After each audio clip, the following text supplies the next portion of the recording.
There are two computers in here. This one here has the database on it of all the music tracks. It's the one with the dashboard in front of it. All music, when it's uploaded, is uploaded onto this computer.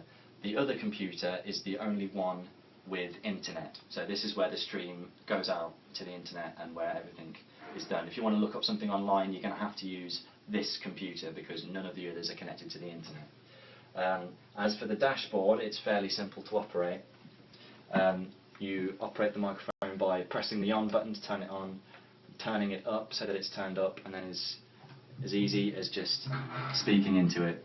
Ideally, you want to get the levels so that they just flick up to the 0, and that can be adjusted by, if you've got a louder voice and you speak rather loudly, you can just turn down the volume without adjusting your voice level so that it just flicks on the 0. Or if you've got a quieter voice, you can lift up the levels to try and get it flicking that 0. The ideal level is to hit that 0, just flicking underneath it. Any louder and it's really too loud and the sound gets a bit distorted. Any quieter and it's difficult to hear what they're saying. So the ideal level is on that 0.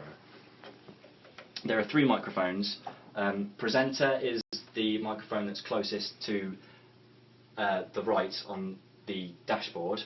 They're the one that's currently has the yellow microphone head. I think is also, no it's not. Microphone 1 is the one just next to it on the side there. And all microphone controls work exactly the same, just slide the level up to increase the volume and slide it down to decrease the volume.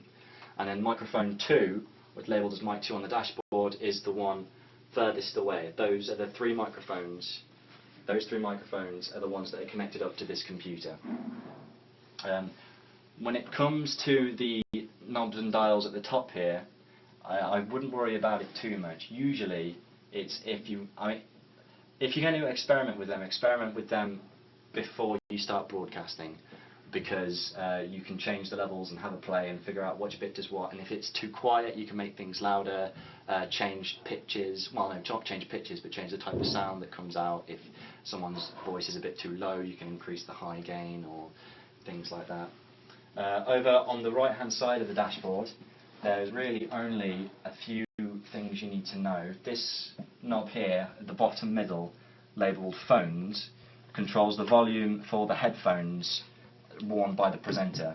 Turn it to the left and it goes really quiet until 0. Turn it to the right and it goes to 10, so you deafen yourself.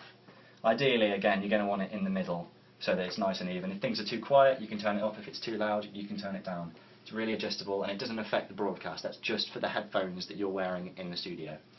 There's also 2 knobs here. The one on the right controls the level volume of the speakers in the studio.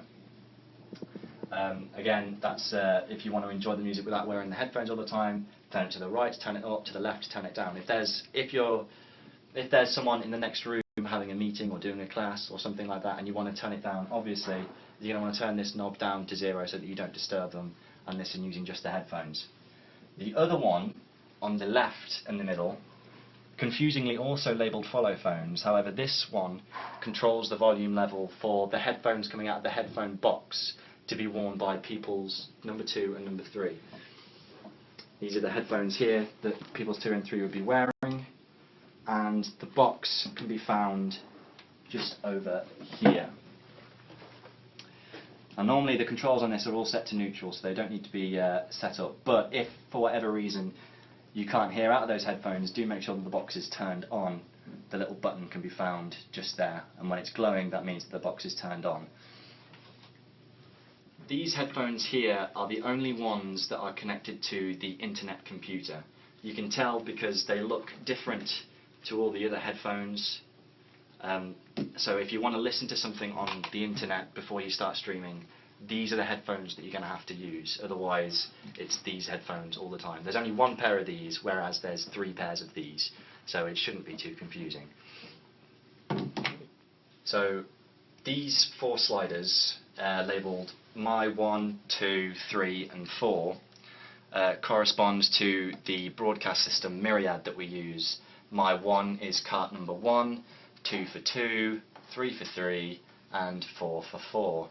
Again, the knobs at the top are mainly for levels, but when it comes to music, generally you don't want to adjust them or play with them because people in the studios have already done that and set that up for you. So you just want to stream it as it is so that people can enjoy it as they expect to.